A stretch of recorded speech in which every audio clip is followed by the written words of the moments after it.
नमस्कार, मेरा नाम ममता राय है। मैं डीएमएस आरई भोपाल में प्राइमरी शिक्षिका के पद पर कार्यरत हूँ। बच्चों, आज हम कक्षा 3 की हिंदी की पाठ्य पुस्तिका रिमझिम का पाठ 10 क्योंजीमल और कैसे कैसलिया पढ़ेंगे। बच्चों, इस कहानी को सुबीर शुक्ला ने लिखा है। बच्चों, हमें अक्सर आसपास ऐसे लोग मिलते हैं जिनका व्यवहार, उनकी बातचीत करने का तरीका, उनके काम करने के तरीके से हम कभी कभी परेशान हो जाते हैं और हम सोचते हैं कि क्यों ना इस इंसान से दूर दूर ही रहा जाए।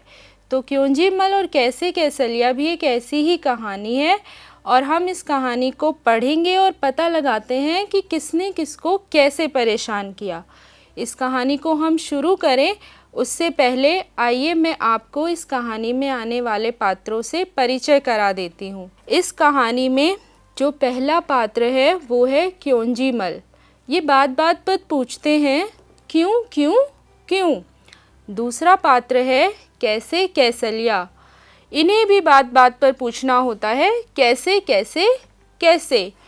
इस कहानी में जो तीसरा पात्र है वो है गुरुजी का, और ये गुरुजी वो पात्र हैं जिन्हें कैसे कैसलिया और क्योंजीमल परेशान करते हैं।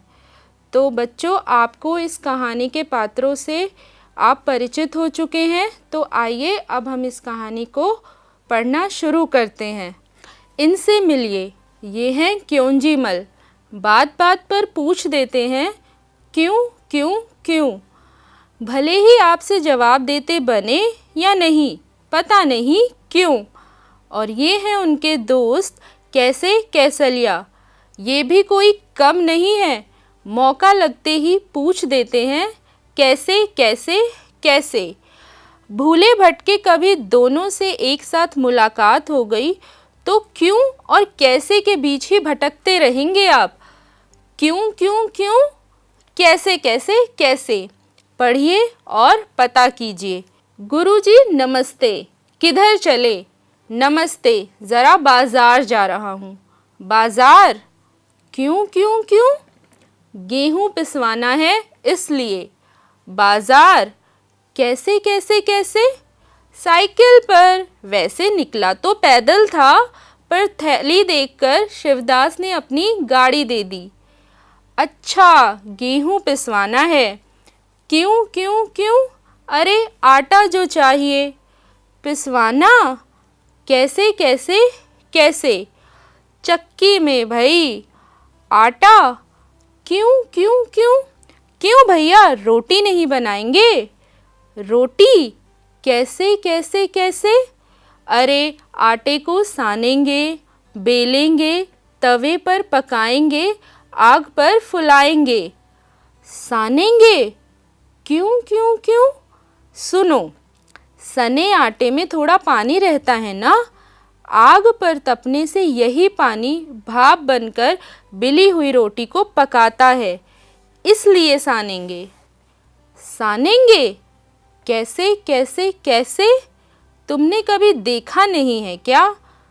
परात पर आटा निकालेंगे, चुटकी भर नमक डालेंगे, फिर धीरे धीरे एक हाथ से पानी डालते हुए सानना शुरू करेंगे। पहले पहले सारा आटा बिखरेगा, फिर उसे समेटेंगे और अच्छे से सान लेंगे, समझे। अच्छा, परात पर। क्यों क्यों क्यों, कैसे कैसे कैसे। गुरुजी, तुम लोगों की क्यों और कैसे में तो मेरी चक्की ही बंद हो जाएगी। बंद हो जाएगी, क्यों क्यों क्यों। बंद हो जाएगी, कैसे कैसे कैसे। लेकिन तब तक गुरुजी साइकिल पर सवार फुर्र हो चुके हैं। तो बच्चों, कैसे कैसलिया और क्योंजीमल ने गुरुजी को जिस तरीके से तंग किया वो तो आपने देख ही लिया। तो आइए, आपने इस कहानी को कितने ध्यान से सुना, उससे संबंधित कुछ अभ्यास के हम प्रश्न करते हैं और इन प्रश्नों के उत्तर आपको अपने मन में सोच के रखने हैं। जब मैं इसका उत्तर आपको बताऊंगी तो आप अपने आप को सही होने पर शाबाशी भी दे सकते हैं, ठीक है। तो प्रश्न मैं पूछती हूँ आपसे, गुरुजी क्या लेकर जा रहे थे। सोचो सोचो बच्चों, आपने तो कहानी पढ़ी होगी। क्या लेकर जा रहे थे गुरुजी। हाँ, गुरुजी थैली में गेहूं लेकर जा रहे थे। जिन बच्चों ने ये जवाब दिया और उनका जवाब सही है वो अपने आप को शाबाशी दे सकते हैं। तो आइए बच्चों, हम अभ्यास के क्रम में अगले प्रश्न पर चलते हैं। गुरुजी को साइकिल किसने दी? आपने कहानी को सुना था ना, गुरुजी को साइकिल किसने दी? हाँ, गुरुजी को साइकिल शिवदास ने दी। क्यों दी शिवदास ने गुरुजी को साइकिल? शिवदास ने गुरुजी को साइकिल इसलिए दी थी क्योंकि वो पैदल जा रहे थे। गुरुजी तो बुजुर्ग थे ना, उनकी तो उम्र काफ़ी ज़्यादा थी। अब अगर वो पैदल पैदल जाते तो बेचारे थक जाते, उन्हें कितना दूर चलना पड़ता। तो शिवदास ने इसलिए गुरुजी को अपनी साइकिल दे दी। अच्छा किया ना शिवदास ने उन्हें साइकिल देकर, है या नहीं? नहीं तो वो बेचारे गुरुजी कितना परेशान हो जाते, है ना। अच्छा बच्चों, आपने जो ये गुरुजी और क्योंजीमल और कैसे कैसलिया के बीच जो ये बातचीत देखी, तो आपको क्या लगता है कि ऐसा क्यों हुआ कि हम क्योंजीमल और कैसे कैसलिया के सवालों के बीच में ही भटकते रह जाएंगे? क्यों हुआ ऐसा? हमें इस कहानी में भी तो आया था ना कि अगर हमारी मुलाकात होती है क्योंजीमल और कैसे कैसलिया से तो हम उन्हीं के बीच में भटकते रह जाएंगे। तो ऐसा क्यों? तो बेटा ऐसा इसलिए क्योंकि क्योंजीमल और कैसे कैसलिया के जो प्रश्न थे वो क्यों और कैसे वाले थे, और वो ऐसे प्रश्न थे जो कभी समाप्त ही नहीं होने वाले थे। उनसे कोई कुछ भी पूछता तो उनका अगला जो प्रश्न होता था वो यही होता था, क्यों क्यों क्यों, कैसे कैसे कैसे। तो इसलिए कहानी में कहा गया है कि यदि हम क्योंजीमल और कैसे कैसलिया से मिलेंगे तो उनके प्रश्नों के बीच में ही भटकते रह जाएंगे, क्योंकि वो कभी समाप्त ही नहीं होते। बच्चों, इस कहानी में आपने जगह जगह प्रश्नवाचक और पूर्ण विराम का प्रयोग होते हुए देखा। क्योंजीमल और कैसे कैसलिया जब प्रश्न पूछते हैं गुरुजी से तो वो क्यों और कैसे करके पूछते हैं, और जब भी वो ऐसा करते हैं तो हमें बार बार प्रश्नवाचक चिन्ह का प्रयोग होते हुए देखने को मिलता है। तो अगर उन्होंने प्रश्न पूछा तो गुरुजी उत्तर भी तो देते हैं। तो उस उत्तर को देते वक्त जब उनका वाक्य खत्म हो जाता है तो आपको पूर्ण विराम का चिन्ह देखने को मिलता है।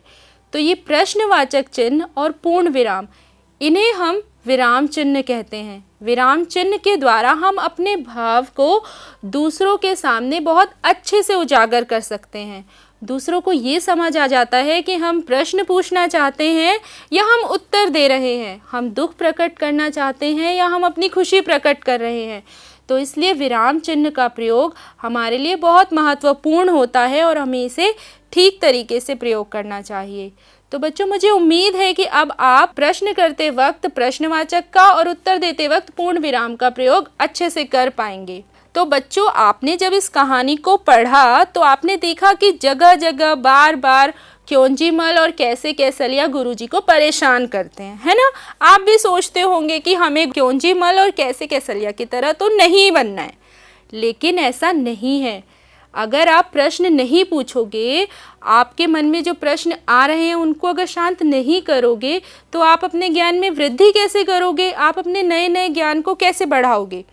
तो बच्चों, हमें अपने जीवन में कभी कभी क्योंजीमल और कैसे कैसलिया जैसा भी बन जाना चाहिए और हमें अपने मन में उठने वाले तरह तरह के प्रश्न के उत्तर तलाश लेने चाहिए, हमें पूछ लेने चाहिए। हम वो प्रश्न अपने मम्मी पापा से पूछ सकते हैं, हमारे आसपास हमारे दोस्त होते हैं हम उनसे पूछ सकते हैं, लेकिन हमें उनको शांत करना चाहिए, हमें उन प्रश्नों को पूछ लेना चाहिए, अपनी जिज्ञासाओं को शांत करना चाहिए और अपने ज्ञान में वृद्धि करनी चाहिए, है ना। तो बच्चों, हम अगली बार एक नई कहानी के साथ, किसी नए विषय के साथ आपके साथ फिर से जुड़ेंगे। तब तक के लिए नमस्कार।